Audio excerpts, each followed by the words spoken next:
So, do you ever feel like your needs and feelings are constantly minimized or ignored? Do you walk on eggshells around somebody close to you, afraid of their reactions? These could be signs that you're living with a narcissist. Absolutely. And it can be confusing and emotionally draining experience. And we're going to take a look at this. So let's get started.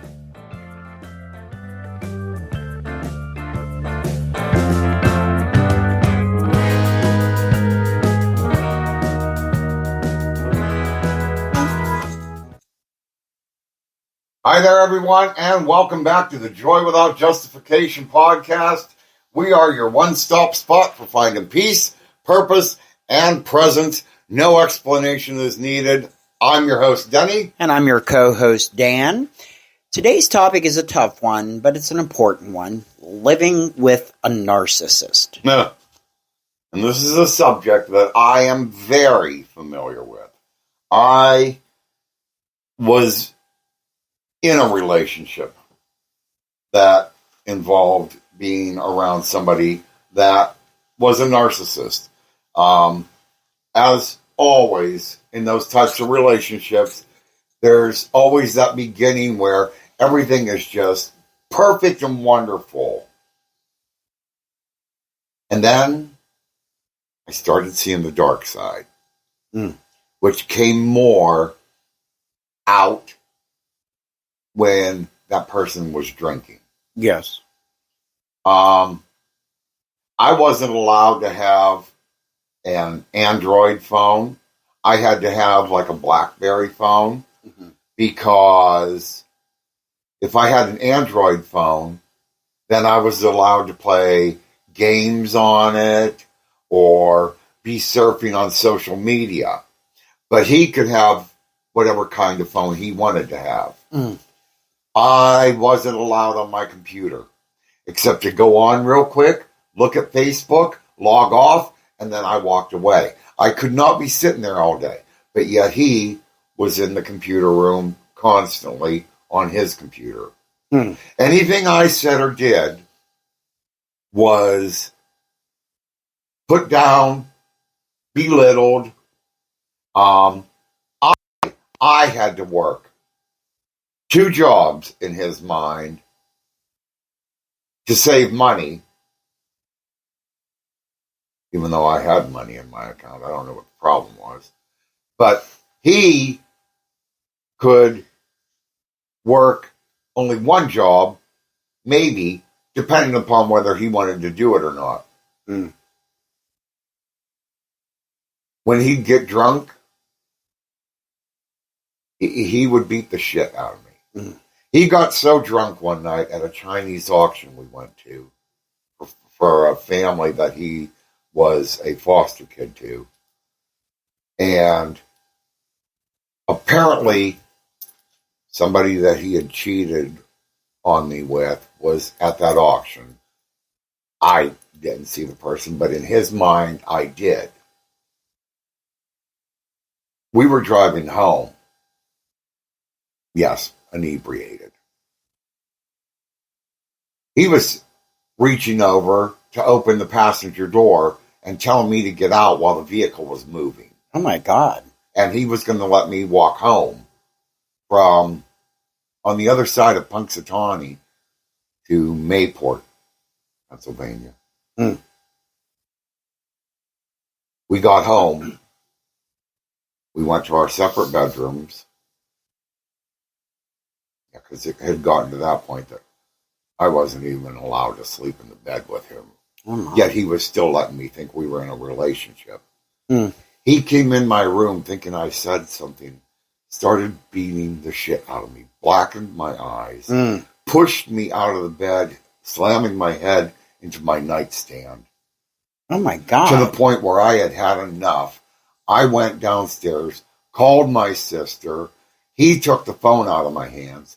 She called the cops and had them come to our house. When they came, they took our stories and they asked me what I wanted to do. And I said I couldn't stay here that night. I couldn't. I didn't feel safe. They took me to a local hotel, which I, of course, had to pay for and everything. And then a friend of ours, I called him in the morning, let him know what happened. He came and picked me up and took me back to the house. There was no talking between us when I came back in the house. It was later agreed upon between both of us that I needed to move and find a new place to live. Wow. But even then, I mean, in my opinion, if the person you were supposed to be in a relationship with tells you to move to another place, I sort of took it that I was free. I was no longer in that relationship. He would keep showing up at my house. Just for sex. And still continuing to tell me how worthless I am. And that this is the only thing I'm good for is sex. He had his nephew, which I found out later after moving down here with you. He had his nephew come over to my trailer where I was living, or even at my place of work, and flatten my car tires. Just so I would have to spend that money to get new tires. I mean, nobody should ever have to be forced into a relationship like that. Right. Nobody should have to stay in a relationship like that. Right. And, that's a terrible, terrible situation that you went through. And a lot of people go through situations like this. But let's make a note of one thing, that not everyone who exhibits narcissistic tendencies necessarily has a full-blown disorder, right? However, if these behaviors are pervasive and damaging to your well-being, it's crucial to address the situation. But they're also, from my understanding, I've never really dealt with this in my fucked up life, but they don't start out that way, and it's almost like a mind game, right? So in the beginning, you just see this pleasant side of a person, then it starts to go down, right? Well, first, before we go into any more on that, let's first define what it means to be a narcissist. Yes. It's a personality disorder, a characterization by an inflated sense of self-importance, a deep need for admiration, and a lack of empathy for others, and a manipulative streak.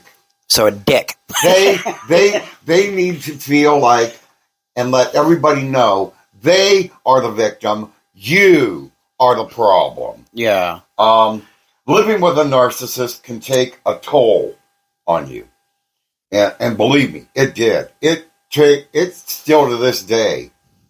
There's times when if I want to buy something, I'm almost afraid to ask your permission, and I feel like I need to ask your permission before doing so, because that's what it felt like. I could not even go and spend money that I worked for. Right. On anything I wanted. Right. And so it takes a toll on your mental and emotional health. And you might even experience self-doubt, anxiety, and even depression. Yeah. And I did. I felt like I wasn't worth any type of love or praise. It took me a lot to even believe you when you told me that. Yeah.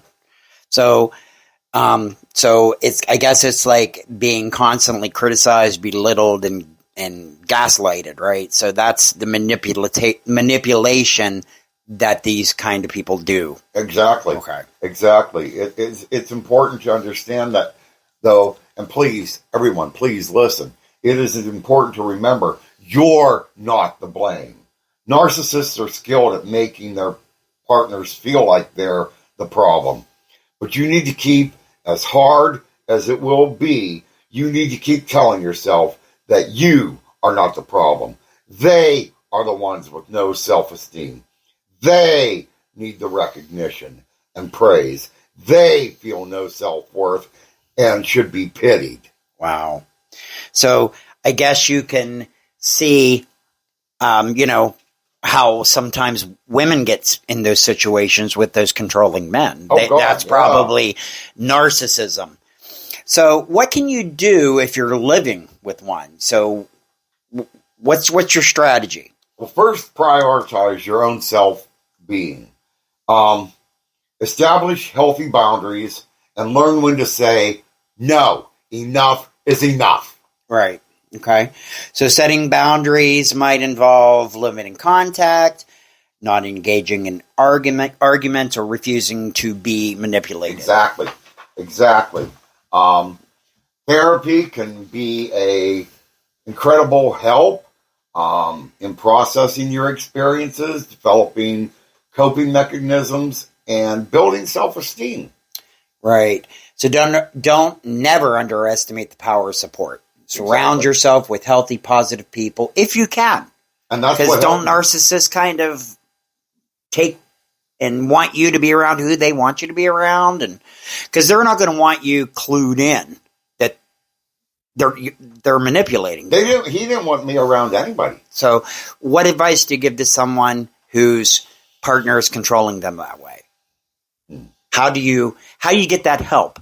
How do you reach out when you're feeling like you're the blame? How do you reach out and get the support you need? I talked to friends. I talked to friends at work. I talked to co-workers. I talked to my boss even at work about this. Okay. And they were all very helpful, very supportive. There was that guy that I said, the friend that picked me up at the hotel and took me home. He had seen that situation going on constantly with us and really felt the sorrow and pity for me that when I was ready to move on and get out of that situation, he was very helpful. So your advice is to find anyone to talk to. Yep. Okay. And if you feel that it's going to continue, it may be hard, but I did it. I moved from that state. I got out of that state, blocked him and any contacts he had on social media. I did not want him to know anything going on in my life anymore. Right. Okay. All right. So these aren't easy choices, but it can be crucial for your mental health and emotional well-being, right? So you've got to make these decisions to get out and find some help. Exactly. And if you're unsure with what if you're dealing with a narcissist or not, don't hesitate. Reach out to a therapist, a counselor, just get some guidance. Okay. All right. So you're going to put some resources in the description, right, to maybe help people to get some help. Oh, I'm going to look some up. I'll put some in there, yeah. All right. So if you're unsure if you're dealing with a narcissist, don't hesitate to reach out to therapy, counselor. Give us an email shout out. Denny's been through it, so he can help you. Exactly. And thank you for joining us today. Yes, and tune in next time when we'll be discussing living in fear. So until then, remember, you are strong, you are worthy, and you deserve to live a life free of manipulation. Stay positive, stay joyful, and go out there and enjoy life. Take care of yourselves. Peace out.